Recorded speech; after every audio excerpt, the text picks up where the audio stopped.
Hello అండి, welcome to వీడి viral finds. Last వీడియోలో ఈ పార్సిల్ నాకు చాలా స్పెషల్ అని చెప్పాను కదా. ఎందుకు అంత స్పెషల్ అనేది ఈరోజు మీతో షేర్ చేసుకోవాలనుకుంటున్నాను. మీ ఫోన్లో ఉన్న ఫొటోస్ని లాస్ట్ టైం ఎప్పుడు ఓపెన్ చేసి చూసారో గుర్తుందా? నేను కూడా ఫొటోస్ తీసుకుంటా, సేవ్ చేసుకుంటా, కానీ కొన్ని రోజుల తర్వాత అవి గ్యాలరీలోనే ఉండిపోతాయి. అందుకే ఈ పర్సనలైజ్డ్ ఫోటో ఆల్బమ్ని మీషోలో జస్ట్ 130 రూపీస్కి ఆర్డర్ చేశాను. ఫస్ట్ నార్మల్ ఫోన్లో తీసిన ఫొటోస్ కాబట్టి ప్రింట్ క్వాలిటీ ఎలా ఉండిద్దో అని కొంచెం డౌట్ ఉంది. కానీ ఆల్బమ్ ఓపెన్ చేశాక నిజంగా నా ఎక్స్పెక్టేషన్స్ని మించిపోయింది. ఈ ఆల్బంలో ఉన్న ప్రతి ఫోటో వెనుక ఒక స్టోరీ ఉంది, ఒక ఎమోషన్ ఉంది. మా నాన్న, అమ్మ, నాయనమ్మ, తాతయ్య ఇప్పుడు మా మధ్య లేరు.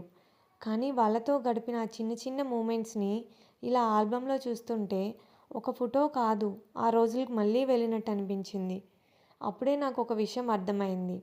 ఫోన్లో ఫొటోస్ ఉంటాయి, గూగుల్ ఫొటోస్లో బ్యాకప్ ఉంటుంది, కానీ మనం వాటిని అంత ఫ్రీక్వెంట్గా చూడం. ఫోన్ మారచ్చు, అకౌంట్ మారచ్చు, స్టోరేజ్ ప్రాబ్లమ్స్ రావచ్చు, కానీ ఇలా ఒక ఆల్బమ్ ఉంటే ఎన్ని ఇయర్స్ అయినా షెల్ఫ్ నుంచి తీసి చూడొచ్చు. ఆ మెమరీస్ మన చేతిలో ఉంటాయి.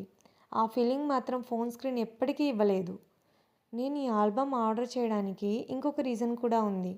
రేపు మా పిల్లలు పెద్దయ్యాక మీ తాతయ్య ఎవరు, మీ నాయనమ్మ ఎవరు, మీ అమ్మ నాన్న ఎలా ఉండేవారు అని అడిగితే ఫోన్ గ్యాలరీ స్క్రోల్ చేయడం కన్నా ఇలా ఆల్బమ్ ఓపెన్ చేసి ఒక్కో ఫోటో వెనుక ఉన్న స్టోరీ చెప్పడం చాలా అందంగా ఉంటుంది అనిపించింది.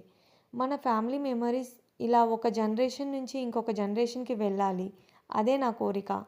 జస్ట్ 130 రూపీస్కి వచ్చిన ఈ ఆల్బమ్ నా దగ్గర మాత్రం ప్రైజ్లెస్. కొన్ని మెమరీస్ని ఫోన్ గ్యాలరీలో మాత్రమే కాదు, మన ఇంట్లో ఒక గుర్తుగా కూడా ఉంచుకోవాలి.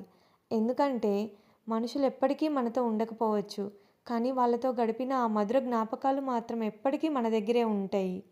ఈ వీడియో చూసినందుకు అందరికీ చాలా థ్యాంక్స్. మీకు కూడా ఇలాంటి స్పెషల్ మెమరీస్ ఉంటే ఒకసారి ఆల్బమ్గా ప్రింట్ చేయించుకోండి. ఒకరోజు ఆ ఆల్బమ్ని మళ్ళీ ఓపెన్ చేసినప్పుడు ఆ మెమరీస్ మీకు కూడా ఇదే ఫీలింగ్ ఇస్తాయని నమ్ముతున్నాను. మళ్ళీ ఇంకొక మంచి వీడియోతో కలుద్దాం. Until then, take care. Bye.